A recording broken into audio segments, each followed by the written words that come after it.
We're going to give our attention to our traveling overseer, Brother Ed Meir. He will be speaking to us on the theme, where can you get help in times of distress? Brother Meir, please. Hold on. Don't let go. We'll get you down.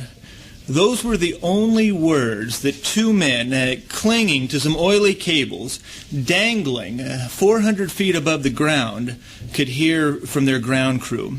And just moments before, they'd been standing on what they thought was a very stable platform. And what they'd been doing is they were hired to reseal the interior of the Columbia 2. And at a height of 650 feet, that made it the tallest smokestack in Wisconsin.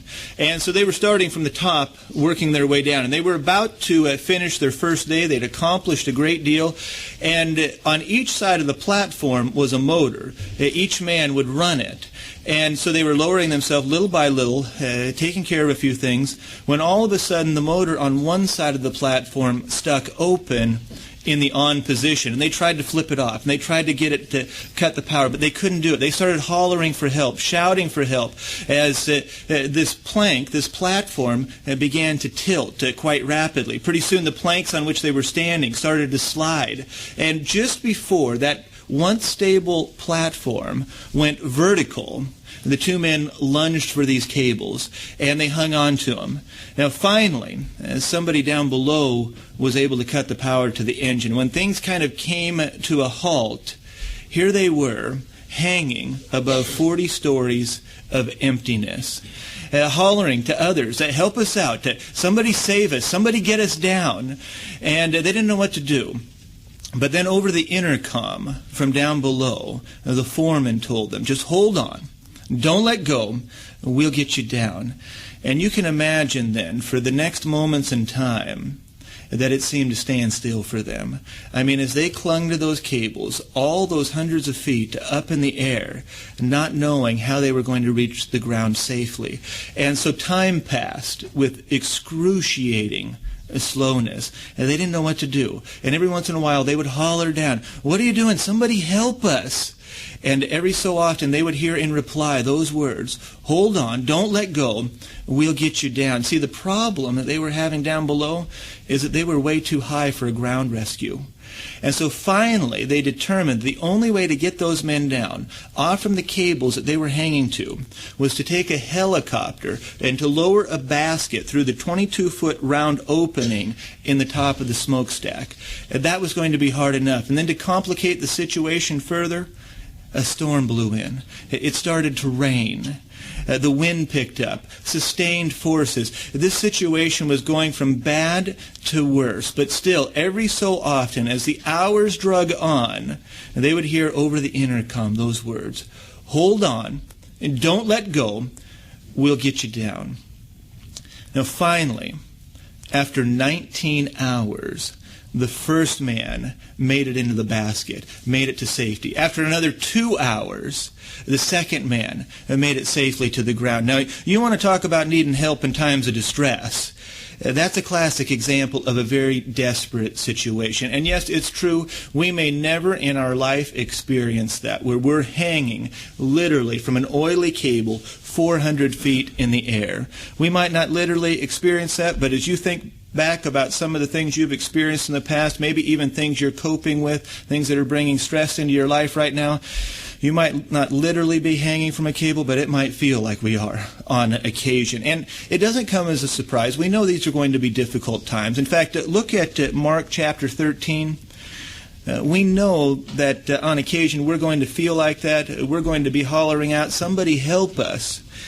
For Jesus foretold this. Mark chapter 13. And take a look at verse 8. And you'll remember this right away. This is part of the composite sign of what Jesus said would be happening in the time period in which we're living. Mark chapter 13, verse 8. He tells us, "Nation will rise against nation and kingdom against kingdom. There will be earthquakes in one place after another. There will be food shortages. These are the beginning of pangs of" what? Distress. See, these last days, we know that they're going to be marked by distress. We know that at times it's going to feel like we're dangling from a cable, looking for someone to help us out of that distressing situation. We're even told in 2 Timothy chapter 3 that times are going to be hard. They're going to be critical. They're going to be difficult to deal with. So our question is, how do we keep hanging on? What is it that keeps us from falling, from letting go? How do we cope with opposition to our faith on occasion? How do we hang on when we experience family problems, maybe separation, divorce, other issues within a family? How do we hang on when we battle sickness, maybe a chronic illness or economic setbacks? Maybe there's other issues that bring us down, that cause us to loosen our grip on the real life. How do we hang on in all these situations, let alone deal with our own imperfections? And those are very important questions that we need answers to, because discouragement over trials can lessen our resolve to endure. And discouragement can, in effect, loosen our grip from whatever it is we're hanging on to. So where do we find help in times of distress? Where do we find help today to cope with what life may have dealt us, what circumstances we're enduring or undergoing? Well, it's interesting when asked that same question, those two men on the platform, because this was a magnificent physical feat, for them to hang on that long, 19 hours for one of them, 21 hours for the other one. And these are on oily cables, and the only way they could do is they wrapped their legs around it, their arms, and they hung on with all their strength. And then people asked them afterwards. It was almost like they were heroes because they survived the situation. And people asked them, how are you able to do it? How are you able to hang on for so long? You know what they said? They said, well, as the hours wore on and our muscles began to ache like they had never ached before, the slivers from these steel cables, these steel slivers, started to puncture their skin. Their hands were bleeding. And they said, the only way we were able to hang on was when we heard something over that intercom, or someone from down below would shout upward those words, hold on, don't let go, we'll get you down. It was the encouragement from others that not only eventually brought about some relief in a very practical way, but it was the only way they said they were able to hang on, because several times they just wanted to let go and give up. But what they heard from others allowed them, it just made it that much more real to them that they had to tighten their grip. Now, what about us? We can find help in the same way. In fact, notice who it is that's encouraging us to hang on in times of distress. Go to the 37th Psalm with me and look at it. Let's look at who it is that's cheering us on in this capacity, that's telling us, in effect, hold on, don't let go, I'll get you down. Psalm 37 and verse 39. Here we're told by the psalmist, and the salvation of the righteous ones is from Jehovah. See, he's the one telling us that. Don't let go. He's going to get us down. And he promises this. He says, he is their fortress, our fortress, in the time of distress. See, it's our loving God, Jehovah. He's the one that helps us out. He's the one that provides us with the means to cope or endure distress, no matter what area it comes from, no matter what level we experience it on. He becomes, just as the psalmist said, he becomes a fortress or a place of escape that we can run to, where we can not only find encouragement, but relief in many areas. And if we were to go over just a few chapters in Psalms to Psalm 55, verse 22, we're promised there that he will sustain us. You remember what it says of the righteous one? That he will not allow the righteous one to totter. Some translations even say he will not allow the righteous one or a good one to dangle to times indefinite. He promises that he'll get us down. He'll help us out. So in those times when it feels like we're literally hanging from a cable, we're suspended 40 stories above the ground, and we don't know where help is going to come from, we don't know what's happening, in those situations, when we're at our weakest moment, when we think we're going to let go, you know what it's important to do? it's important to keep the lines of communication with the guy on the intercom open. And when it comes to this area, with that in mind, we can learn a real lesson from David in this respect. So go back to the book of 1 Samuel with me, 1 Samuel chapter 30. And when you get there, maybe put a marker there. We're going to look at several verses here in 1 Samuel chapter 30. And as you're turning there, we want to recall a few things about David. Now remember, it was several chapters before this, or a number of years before the account that we're going to read, that David was anointed as king. In fact, in 1 Samuel 16, we find out that he was anointed as king basically when he was in his late teens. But he didn't become king until he was about 30 years old. So we do realize that for over 12 years, he really didn't know his standing in anything. It was very distressing. He was on the run. He probably had moments where he thought he was never going to be king. He was never going to see the fulfillment of Jehovah's promises to him. I mean, look at it in this point in chapter 30, in the account that we're going to read. David is now living in Philistine territory. And he had to do that because Saul has basically kicked him out of Israel. He's banished him from the whole area. So he has to flee for his life. He's on the run, and he leaves, and he's been doing this for over a decade now. He's on the run. Now, some faithful ones, some loyal ones go with him. He has about 600 men, 600 families, because their wives, children come with them as well. But here he is. He's in the enemy's territory. He's in the land of the Philistines, but he's tricked them into thinking that he's working for them. And he's gotten pretty good at this in some other occasions with Jehovah's help, because in actuality he's working against them. But they even give him a home. They give him a place to live. They give him a city, Ziklag. And so here he is. He's doing this thing. He's trying to hang on. He's doing this good work. He's trying to stay loyal to Jehovah, to just cling to those cables, to cling to Jehovah's arrangement. And then he gets hit with this situation. Look at chapter 30, 1 Samuel, verse 1. We're told, and it came about while David and his men were coming to Ziklag on the third day, that the Amalekites made a raid on the south and on Ziklag, and they proceeded to strike Ziklag and burn it with fire. So here David is, that he and his men, they're out on a mission, they're doing what they can, and the Amalekites come and burn his home. Burn the city.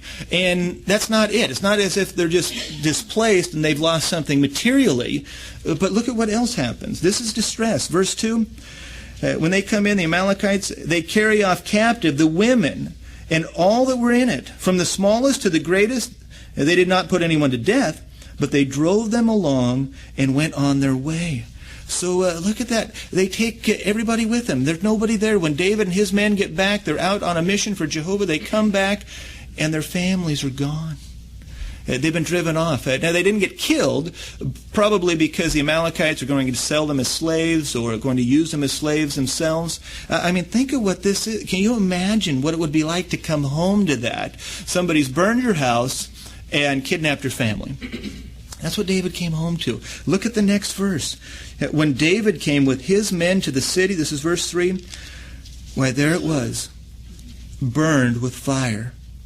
And as for their wives, and as for their sons, and as for their daughters, they had been carried off captive. Now, I got to ask you, what kind of effect do you think this is going to have on a man that doesn't know where he stands, doesn't know what's happening? He's living in Philistine or enemy territory. He doesn't know what's going on in his life. He doesn't know if he's ever going to become king.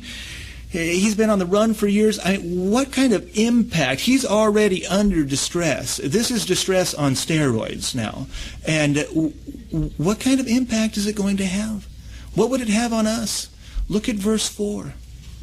It says, and David and the people that were with him began to raise their voice and weep until there was in them no power to weep anymore. Now, friends, it is one thing to cry, but it is quite a different thing to weep until there is no more power in you to weep anymore. And don't mistake who David was. David was not an effeminate man. He did not cry at the drop of a hat.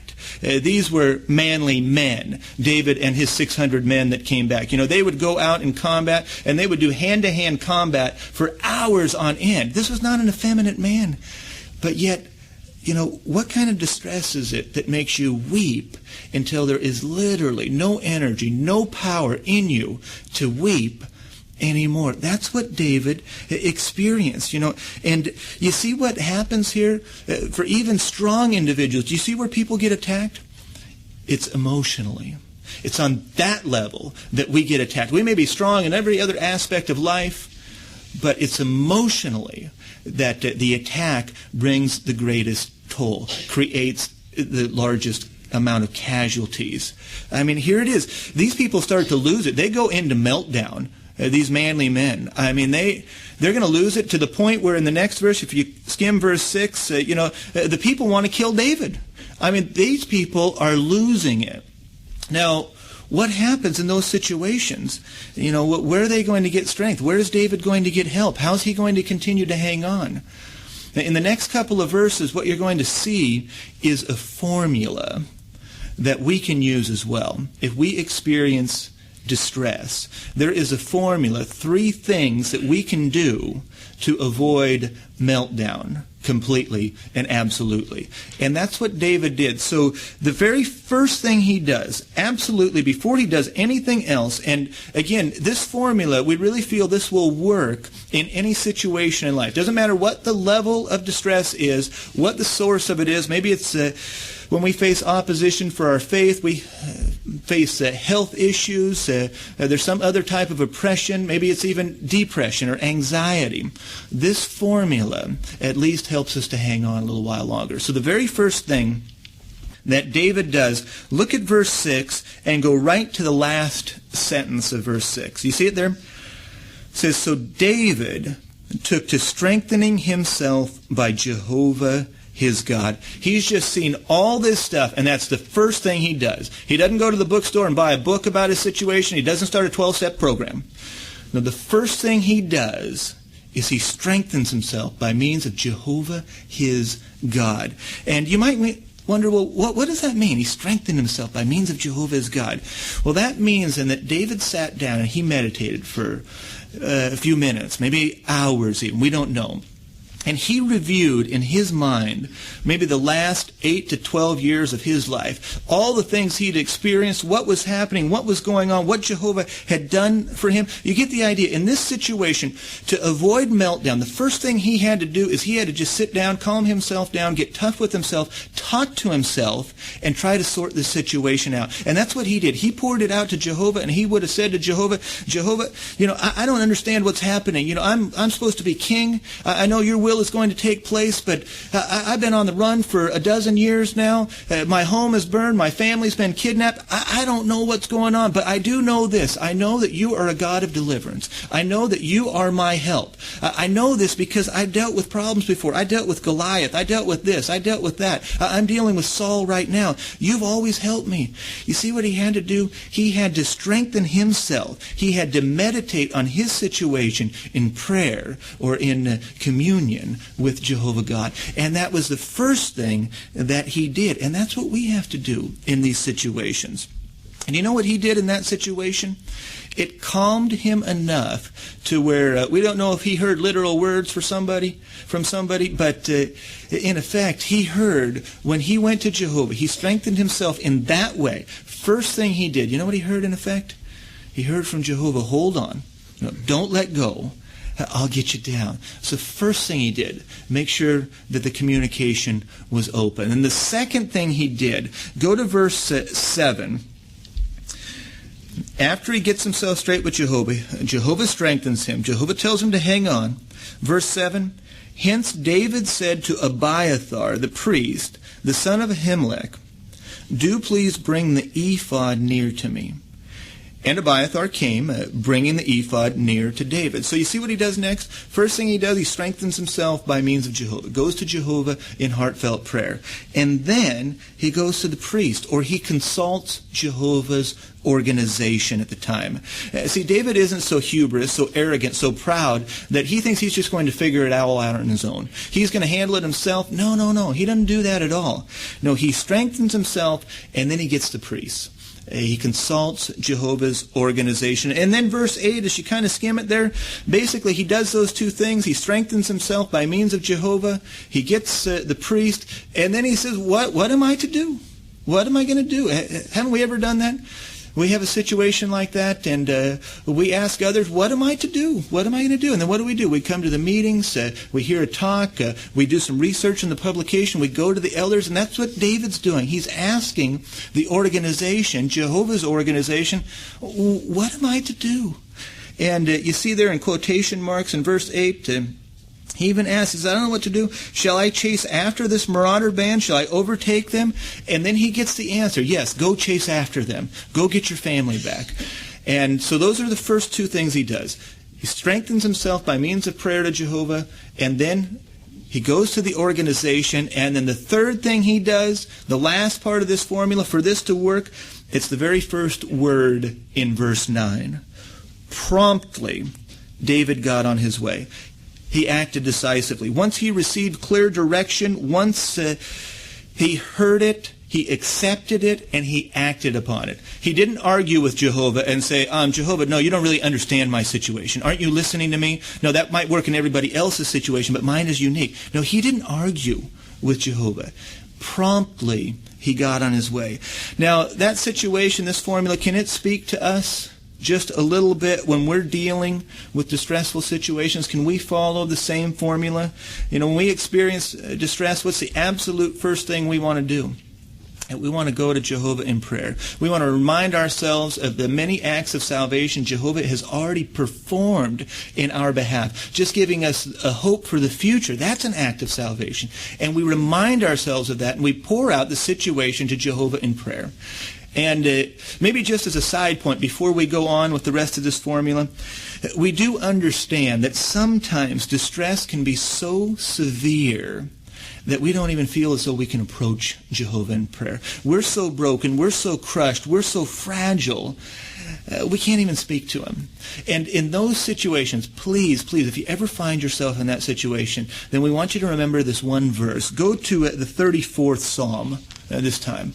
Psalm 34, and just take a look at verse 18 with me. Psalm 34:18, we're reminded Jehovah is near to those that are broken at heart, and those who are crushed in spirit he saves. See, Jehovah is near to us. He draws himself even closer to us when we're in these situations, when we're crushed, we're broken. So even if we don't know what to say in prayer, if we don't feel worthy to pray, the idea is just keep the intercom open. And you know what we'll hear?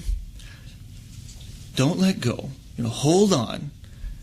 And Jehovah will get us down. He tells us that. That's what Jehovah wants for us. He gives us things like the Holy Spirit to help us in this capacity. What a tremendous asset that is. The Holy Spirit is said to be not just a helper, but a comforter. When do we need comfort? When we experience distress. Now, once we've done that, though, we went to Jehovah in prayer. We've been infused on that level. We've opened up at least the lines of communication. Then we go to the organization. And again, yes, we realize when you're experiencing distress, many times the last thing we want to do is be around other people. And I'll be honest, when I'm stressed out, I get a little cranky. And I start to rationalize to myself, I don't want to be around other good people because if they do something wrong, I'm just going to blurt it out. And I can't be nice. And so I rationalize while I stay. But in those situations, even if we don't feel like being around other people, we can rationalize not being here because of something we're dealing with, something we're experiencing. Have you ever found this to be true? I know I certainly have, and I don't think I'm all that odd. But a little, but not all that odd. But if you put forth the effort to get to the meetings, even if you have to drag yourself here, and sometimes it feels like the weight on us, like we're about 2 feet tall, or we're hunched over from this back-breaking load of problems. But isn't it true that if we put forth the effort, if we make it to the meeting, have you ever found this to be true about problems? That sometimes, if we put forth all that effort, we go to the organization, the second step in the formula, have you ever found that problems are not very patient? Sometimes we sit here for 2 hours getting encouraged, upbuilt, and our problems get tired of waiting for us and they leave before we break. You know, you ever had that situation? You kind of drop them at the door, you check them at the door, that's a nice thing, and you go back after the meeting, you think, okay, I got to pick up my problem. You start looking around. You think, man, where did they go? You see Brother Snotty walks by and you say, hey, Brother Snotty, you take my problems? And he says, no, man, I'm looking for my own. You know? And then you finally find him. And here, what was a back-breaking load before you came to the meeting, you didn't think you could endure under it. You were about to let go. You find your problems, and it's this little rock-like thing. You pick it up and put it in your pocket. Now, let me ask you, has your problem changed? Is it any different? No, it's the exact same problem we walked in. But what has changed? Yeah, our perspective, our attitude, our ability to see it in its true light. Maybe somebody made a comment during the meeting that encouraged us. Maybe somebody came up and approached us before or afterwards. Maybe we heard something from the platform. Maybe just being in association. But whatever the words were, the translation was, hold on and don't let go. You know, we'll get you down. You can endure another day in this situation. And that isn't always easy to do. You know, it's very difficult, especially if our distress is maybe brought on by a health issue, maybe a chronic health issue. Now, I personally have never had an ongoing chronic health problem, but a while back I had a cold for like a week, and I was devastated. You know, I mean, it's hard. It was like, bury me now. I'm going to die. You know, and that's after having a cold for 1 week. Because it impacts us. It throws such a wrench into our routine that it hits us. We take a spiritual hit from it on occasion. Now, that's from 1 week of a cold. Can you imagine some of you dear friends, some of the friends, what they're going through when they experience chronic health issues, the challenges that they deal with every day? Isn't it admirable that they just continue to hang on? They just keep moving forward. They keep doing what they can. And then how about those that deal with, the modern day pandemic of depression, anxiety issues. And that's what we call the hidden disease today. We can't see it. What a mystery it is. What a challenge as these ones try to work through that. They try to deal with it. Now, I read one experience. It was of an elder named David, and he fought severe depression for several years. And now with the doctor's help, he was able to work with it. He was able to deal with it chemically.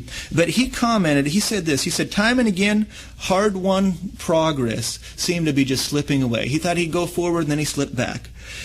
But he goes on, he says, in the face of such discouragement, I would throw myself on Jehovah, and he would sustain me.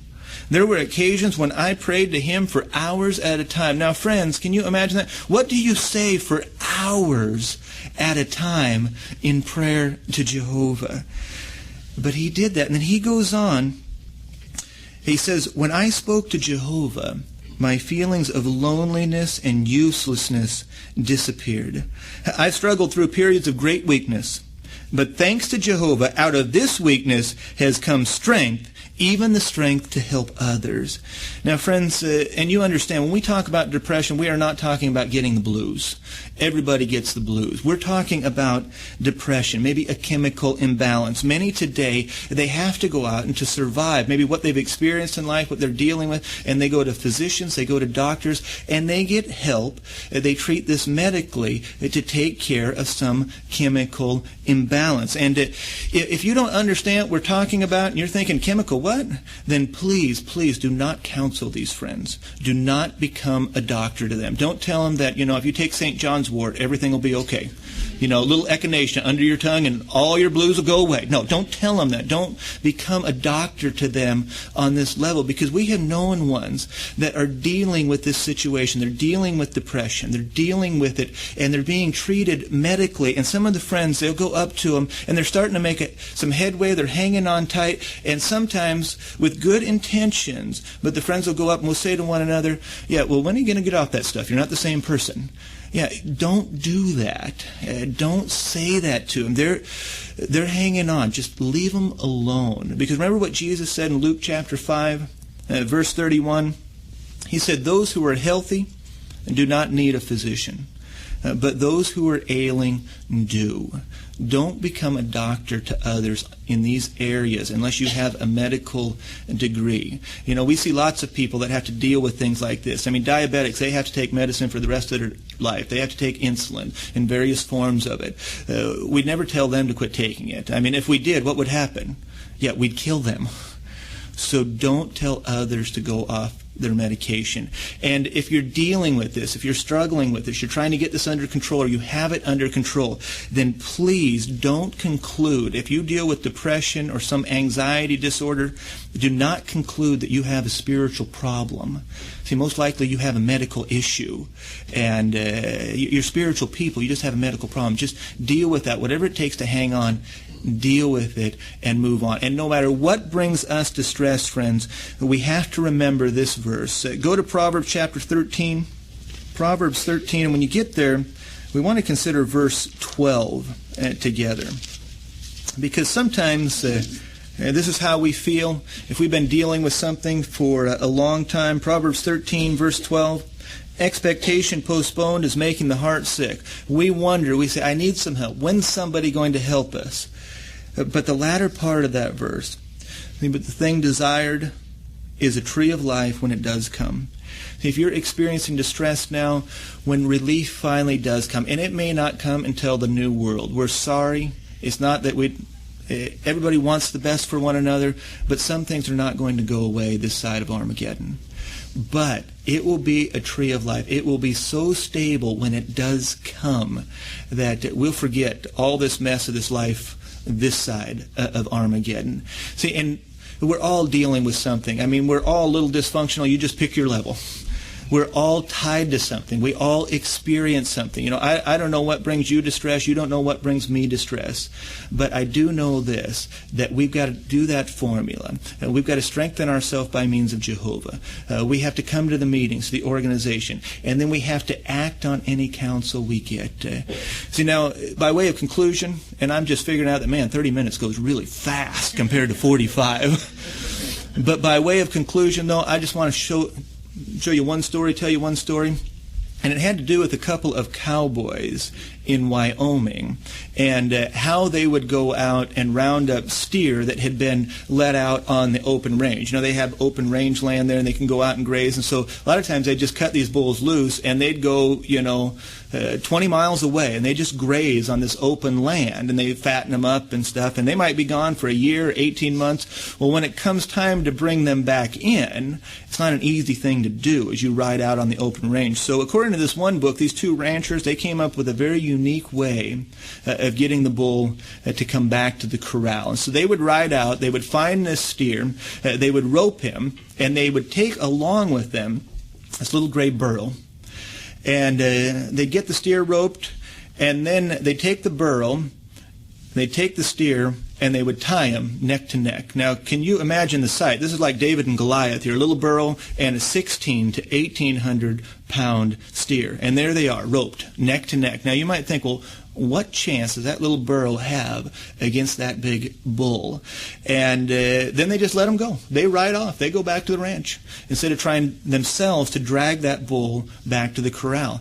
And guess what happens? Guess what the bull does? As soon as he tries to shake that thing. It's like a growth on his neck, his little burro, and he tries to shake it loose. And he wants to go in one direction, and that little burro, all he wants to do is go home. He wants to go back to the corral. And they start to go different directions. Their feet get tangled up, and they go down in this massive big ball of hooves. And they get up, and they go different directions. The same thing happens. And that goes on for who knows how long, but they say that after 3 or 4 days, you will see the sorriest looking bull being led back to the corral by that little burro. See, because he just wants to get home, and it doesn't matter what's knocking him down, what's pushing him down. He's just going in that direction. Now, friends, I don't know what you're tied to. You don't know what I'm tied to. And it is really not a question in these last days if on occasion we're not only not going to be able to hold on, but we may fall down. So the question is not if we will fall down on occasion. The question is, where do we go when we get up? See, if we want to go home, and when we say home, we mean go home to Jehovah, come to His organization, be with His people, then we're going to tell you this, you're going to get help. So in these times of distress, if you want help, then you follow that formula.